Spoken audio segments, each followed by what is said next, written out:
కొబ్బరి పాలతో చేపల పులుసు. సో దీంతో చేపల పులుసు చేసుకుంటే చాలా టేస్టీగాను ఉంటుంది. అది కొబ్బరి పాలతో చేసుకోవటం వల్ల మన గ్లూకోజ్ స్పైక్స్ కూడా బాగా రీజ్ అవ్వవు. సో ఎలా చేయాలో చూపిస్తాను. కొబ్బరి పాలు కాబట్టి కొంచెం కోకోనట్ ఆయిల్ యూస్ చేస్తాను. ఆవాల నూనె ఇది కూడా కొంచెం. చేపలకి ఎక్కువ ఆయిల్ పడుతుంది. సో మనం తినే 2-3 గంటలకి ఆయిల్ ఏమీ ఎక్కువ రాదు. ఇది హీట్ అవ్వగానే మనం వేసేద్దాం. చేపల పులుసు అనేది చాలా ఫాస్ట్గా అవుతుంది. దీనిలో ఒమేగా 3 కూడా ఉంటుంది. మనకు చాలా మంచిది. గుడ్ ఫ్యాట్స్ ఉంటాయి. ప్రోటీన్ ఎక్కువగా ఉంటుంది. ఇది ఇండియన్ సాల్మన్ అని కూడా అంటారు. సాల్మన్ ఫిష్ చాలా మంచిది. ఓకే, సాల్మన్ ఫిష్ దొరకని వాళ్ళు చక్కగా దీంతో కూడా చేసుకోవచ్చు. ఆవాలు వేస్తున్నాను, కొన్ని మెంతులు వేస్తున్నాను,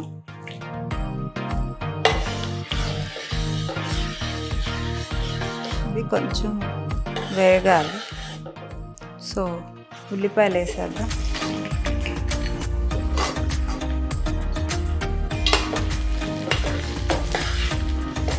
కొబ్బరి నూనె వేయటం వల్ల ఇలా నొరగ వస్తుంది. అల్లం వెల్లుల్లి పేస్ట్. ఇందులో స్పైసెస్ అంటే కారం తక్కువ యాడ్ చేస్తాను. సో ఎక్కువ వేస్తాను. పసుపు, పచ్చిమిర్చి, కారం,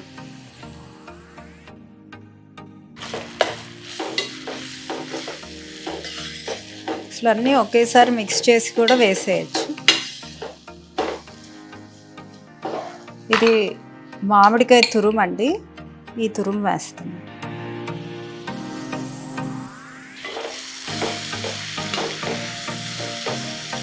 చింతపండు బదులు మామిడికాయ తురుము వేసాను.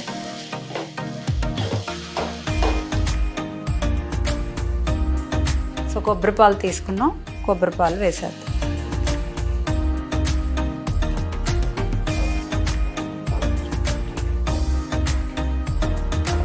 సో తగినంత సాల్ట్.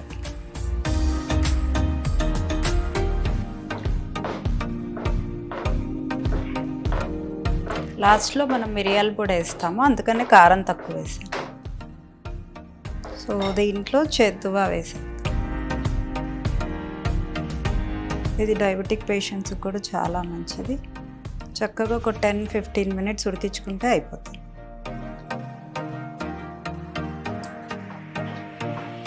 సో ఇది మూత పెట్టేసి ఒక 15-20 మినిట్స్ చక్కగా బాయిల్ అయిపోతే దింపేయబోద్దు. చక్కగా ఆవాలు, మెంతులు అండ్ కొంచెం మిరియాల పొడి వేసుకుంటే సూపర్ టేస్టీగా.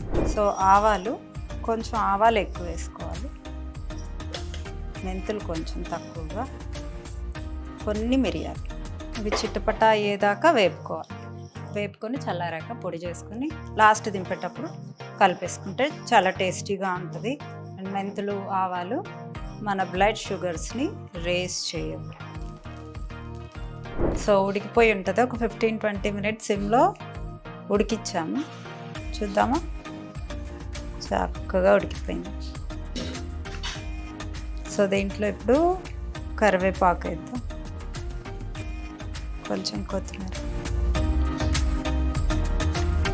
నేను చెప్పా కదా ఈ పౌడర్ చేసుకున్నాం కదా, ఈ పౌడరు లాస్ట్లో ఇలా వేసేది. ఇది చేపల పులుసులో అసలైన టేస్ట్ వస్తుంది. సో మెల్లగా కదుపుకుండా, ముక్క చెదురకుండా కలుపు.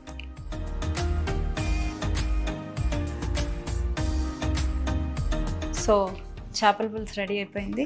తిందామా?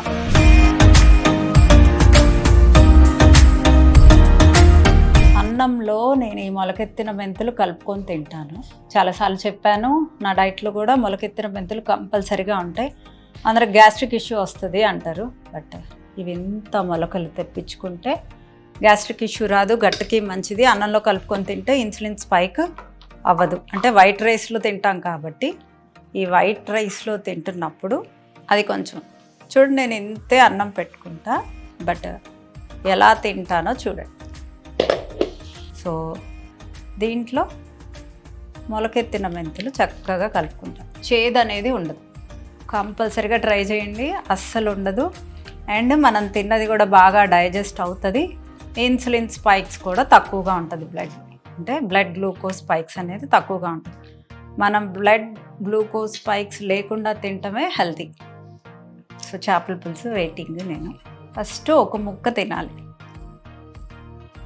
ముక్క తిని ఆ తర్వాత రైస్లోకి వెళ్దాం. చాలా బాగుంది.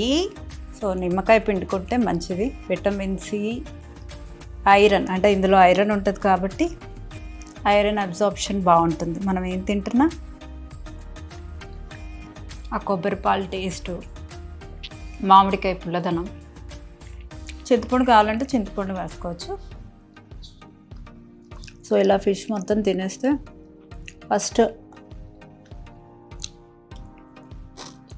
ప్రోటీన్ మన బొజ్జలోకి వెళ్తుంది అనమాట, మీన్స్ మన స్టమక్లోకి. నేను ఈ చిన్న చిన్న బోన్స్ కూడా తినేస్తాను, బట్ అందరూ ట్రై చేయకండి. ఈ బోన్స్లో కూడా కాల్షియం ఉంటుంది.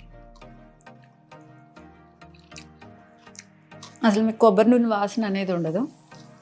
మీరు ట్రై చేసి చూడండి. అంటే నేను కొంచెం ఆవాల నూనె కూడా వేసాను హెల్దీ అని. మెంతుల వల్ల మన డైజెషన్ కూడా బాగుంటుంది. బ్లడ్ షుగర్స్ కూడా రేజ్ అవ్వవు. షుగర్ వాళ్ళకైతే అసలు రేజ్ అవ్వవు. పీసీఓఎస్ ఉన్నవాళ్ళు, థైరాయిడ్ ఉండేవాళ్ళు ఈ రెసిపీ ట్రై చేస్తే చాలా మంచిది. థైరాయిడ్ ఉండే వాళ్ళకి కొబ్బరి పాలతో ఏది చేసినా మంచిదే. కొబ్బరి పెరుగు తిన్నా మంచిదే. కొబ్బరి పాలతో ఏ వంటకాలు చేసినా, కొబ్బరి మిల్క్తో తడకా పెట్టుకొని తిన్నా చాలా హెల్ప్ అవుతుంది. ఏది తిన్నా క్యాలరీ లిమిట్లో తింటే ఏమీ కాదు. కర్రీ మొత్తంలో ఆయిల్ వేసాం కదా, యూజువల్గా చేపల పులుసులో ఆయిల్ ఎక్కువ అవుతుంది. మనం వేసుకునే 2-3 గంటలకే ఏదైనా క్యాలరీ కౌంట్లో కొంచెం మోడరేట్గా తినచ్చు. బ్లడ్ షుగర్స్ కూడా రేజ్ అవ్వవు. సో ఇలా మీ ఇంట్లో ట్రై చేస్తారని చూపిస్తుంది. Thank you. Try it definitely.